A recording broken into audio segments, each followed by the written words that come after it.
اللہ تعالیٰ کا انتہائی شکر گزار ہے ہم۔ ہر سیکنڈ میں تقریباً پوری دنیا میں 5 اموات ہوتی ہیں، 5 موتیں ہوتی ہیں، اور اگر ہم آج زندہ ہیں تو یہ صرف اللہ تعالیٰ کا کرم ہے، اور اللہ تعالیٰ نے ہمیں ایک موقع دیا ہے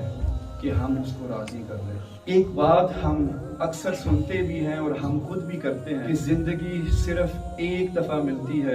سو جو کرنا ہے اس میں کر لیں، لیکن یہ بات درست نہیں ہے۔ زندگی تو ہمیں بار بار ملتی ہے، ہر روز ملتی ہے، ہر صبح ملتی ہے۔ موت صرف ایک دفعہ ملنی ہے۔ وہ وقت آنے سے پہلے جو حق ہے، جس کے بارے میں کوئی شک نہیں ہے، ہم اپنے آپ کو اتنا تیار کر لیں، جب وہ وقت آئے تو ہم جدھر جا رہے ہیں، جن کی طرف جا رہے ہیں اور جن لوگوں کی طرف سے جا رہے ہیں جو اس دنیا میں موجود ہیں، جو ہمارے عزیز و اقارب ہیں،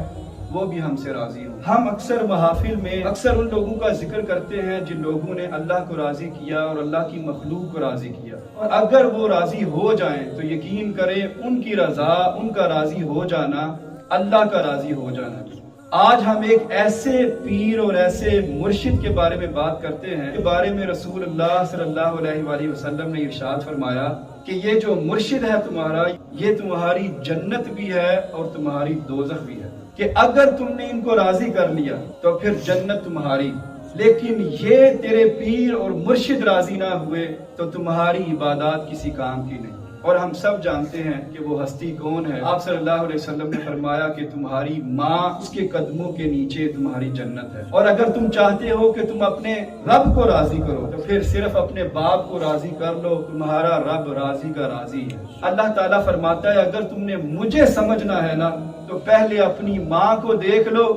جب تمہیں ماں کی ذات سمجھ میں آ گئی تو سمجھ لینا کہ 70 گنا زیادہ میں تم سے محبت کرتا ہوں۔ الحمدللہ ہم نے فرشتوں تو نہیں دیکھے، لیکن ان کی مثل ایک ماں ہے کہ جو اپنے بچوں کو ہر قیمت پر سدھارتی ہے، پالتی ہے، اور مقصد کیا ہوتا ہے کہ میرا بچہ اس دنیا میں بھی کامیاب ہو اور آخرت میں بھی کامیاب ہو۔ سر یہ ہوتا ہے کہ ہم انگلش میں کہتے ہیں تھنگس فار گرانٹیڈ، کہ ہم کچھ چیزیں انڈرسٹینڈ کرنے کی کوشش نہیں کرتے، اور کیونکہ ہمیں وہ چیزیں مفت میں مل رہی ہوتی ہیں ہمیں ان چیزوں کی قدر نہیں ہوتی۔ اسلام سے اور ایمان سے بڑھ کر بڑی دولت اس دنیا میں کسی کے پاس نہیں، لیکن ہم اس کو اس لیے نہیں سمجھتے کہ ہمیں کیونکہ فری میں ملا ہے۔ ہم ایک مسلمان گھرانے میں پیدا ہوئے، اور جب پیدا ہوئے تو ہمارے کان میں اذان دی گئی، ہمیں بتایا گیا کہ آپ مسلمان ہیں، اور کیونکہ ہم مسلمان ہیں ہم اس دولت کو سمجھ نہیں سکتے۔ اگر ہم حضرت سلیمان فارسی کا واقعہ پڑھے کہ کتنی دکھوں اور تکلیفوں کے ساتھ انہوں نے اسلام کو قبول کیا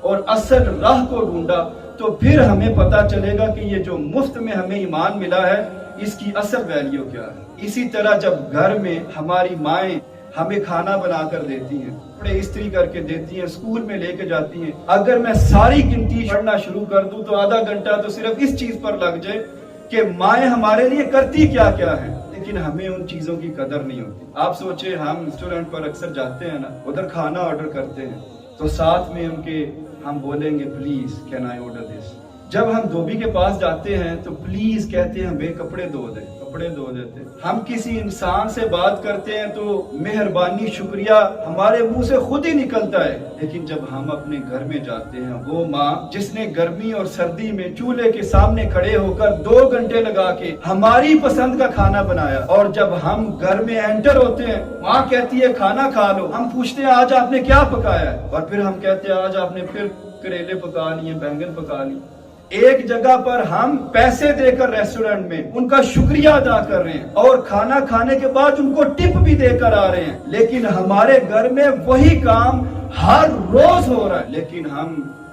اس چیز کی اپریشیشن ہی نہیں ہے ہمارے اندر۔ ماں کو پتا ہے کہ میرے بیٹے کو کیا چیز پسند ہے، کیا مجھے بھی پتا ہے کہ میری ماں کو کیا پسند ہے۔ ایک باپ سارا دن لوگوں کی مزدوری کرتا ہے، لوگ اسے گالیاں بھی دیتے ہیں، سارے دن میں ہاتھ اس کے کالے ہوتے ہیں، جب وہ تھک ہار کے گھر میں واپس آتا ہے تو کیا ہم نے کبھی اس کو اپریشیٹ کیا کہ تم یہ جو کام کر رہے ہو ہم اس کے لیے تمہارا شکریہ ادا کرتے ہیں؟ کیا یہ مفت چیزیں نہیں ہیں؟ کہ دنیا میں ایک ایسا واحد سنگل بندہ بتائیں جو ماں باپ کا گستاخ ہو اور اس دنیا میں کامیاب ہو گیا؟ ہو ہی نہیں سکتا، امپاسبل، ناممکن بات ہے یہ کہ ایک بندہ اپنی ماں کا گستاخ ہو اور باپ کا گستاخ ہو اور وہ اس دنیا میں کامیاب ہو گیا۔